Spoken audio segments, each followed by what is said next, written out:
Hey guys, I'm Anna, and today I'm really excited to share with you some of the great ways that you can turn your story into a script. Now, writing a script can help you tell a great story and organize and communicate your ideas in a way that makes production manageable. There are some questions about whether or not you need a script for YouTube shows, or if it's okay to just make a video by ad-libbing, and that answer is just really dependent on the kind of show that you're making. But I am a strong advocate for having a set script and then taking that on set and having fun with it and just using it as a guideline. So today I'm going to talk about the benefits of having that script and how it'll make your life a lot easier on set. A lot of people are afraid to even get started. It's like this paralyzing fear of I've never written a script before, I've never done a video before, and I think that starting is really just the hardest part. So the best way to actually get started writing is to set aside a specific time that you're going to commit and make it a routine. That will help you so much. If you find yourself having writer's block, what you can do is just take a tiny piece of your story and elaborate on that. If you're writing a script, write out just one scene that you know from that script, or even just one piece of dialogue. Feel free to totally indulge yourself in a scene for 40 pages that goes nowhere, because the more that you sort of drown and waddle around in it, the clearer and clearer that story will become. So 2 years ago, I wrote a 200,000-word novel called Schizophrenic Lesbian in Space that was total garbage. Just didn't make any sense at all. Everyone in it was a psychopath. But I kept working on it, and I kept reworking it, and that eventually became Miss Earth, which is a 12-minute short film that actually made sense and had some semblance of a story. So even if you find yourself writing total nonsense, just keep going with it, because you'll start to walk around in that world and really be able to find the story and the protagonist that you're looking for.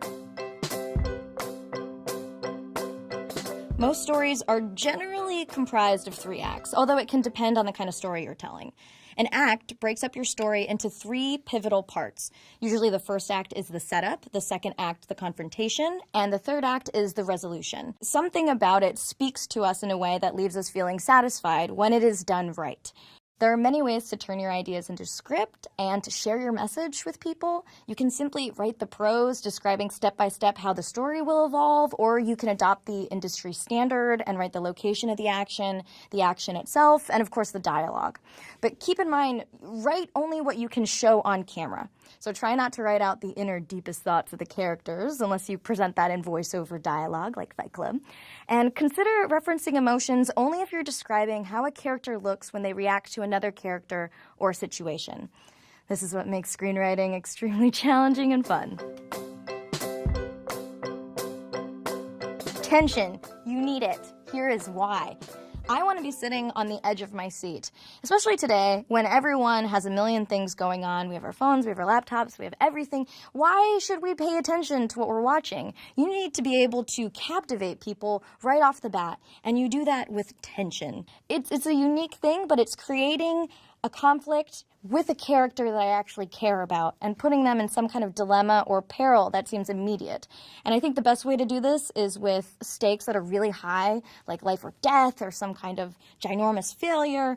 Conflict to me in a story is when a person either has to overcome something external or something internal to be able to move forward, whether that makes them a better person or a worse person, a la Breaking Bad. We want to see that evolution of a character on screen. I think the best stories are when a character overcomes something both externally and internally, and both of those conflicts are interweaved. When I shoot a short film, a script is absolutely necessary. So I did one called Afflicted Incorporated, where it was all of these girls in crazy makeup sort of personifying diseases. So I was anorexia, one of my friends was bipolar disease, someone was body dysmorphic disorder.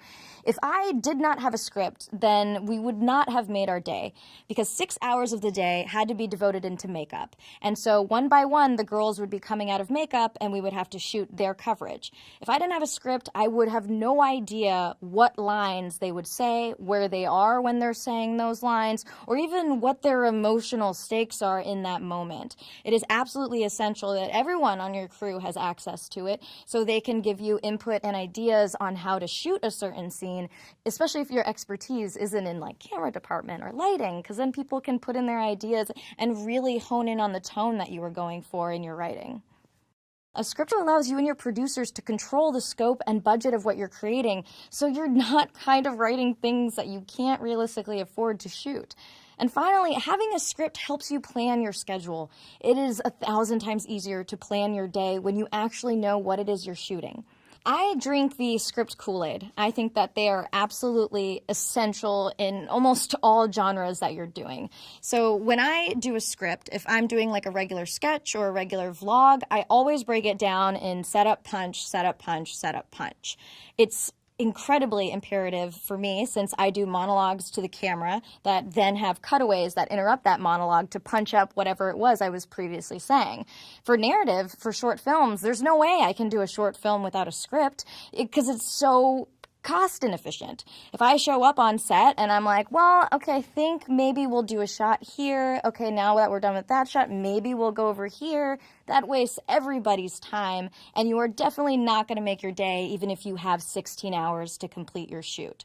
A way that I kind of break down my scripts into production elements is to go through it with different colored highlighters, with each color representing a unique production element. So yellow can be props or pink can be costumes.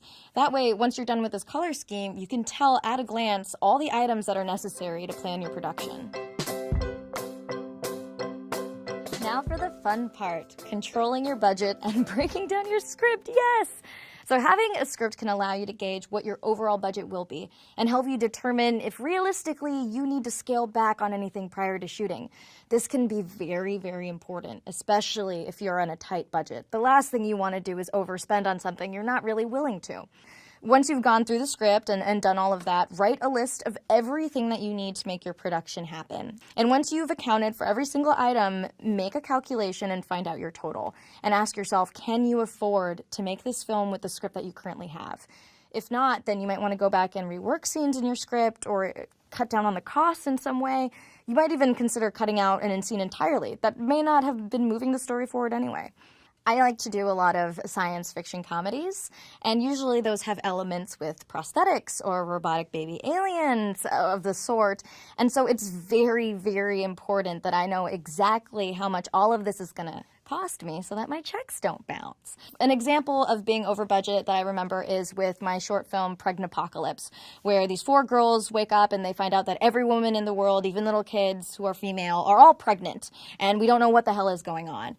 So for this short, I actually had to go back and look at everything because the baby alien prop that like moved and smiled and danced cost about $2,500, and my total budget for the entire thing was about $3,000 to $4,000.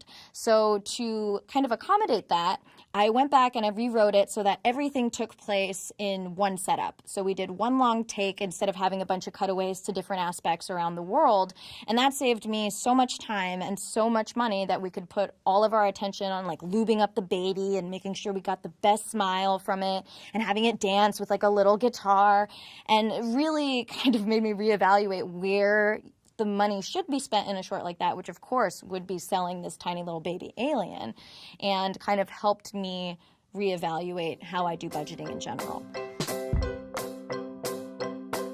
You might want to use dialogue that reflects the voice of your target audience. And one really great thing about writing a script is that it allows you to develop characters and give them a specific voice that will really speak to your fans.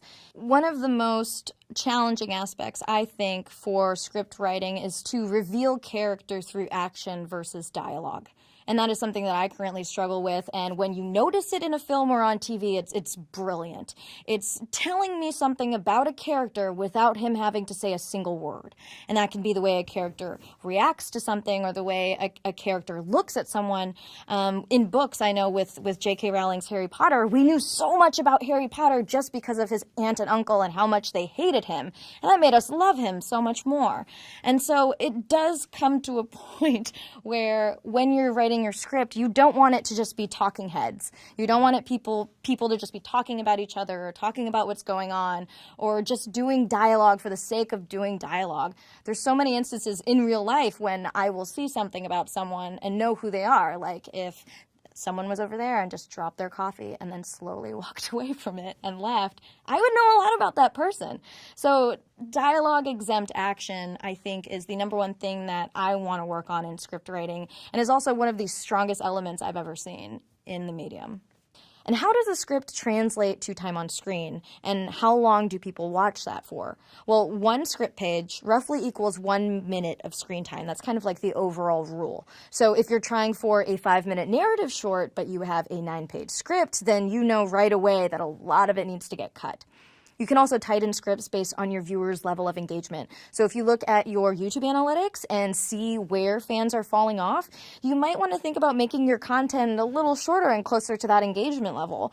Or you may experience the opposite, where fans are fully engaged throughout, and that's maybe when you want to consider having a little bit more content there. Well, I hope you learned a lot from this lesson. Thank you so much for watching. If you want to see more of Creator Academy stuff, you can go here. And if you want to see more of me, you can go here.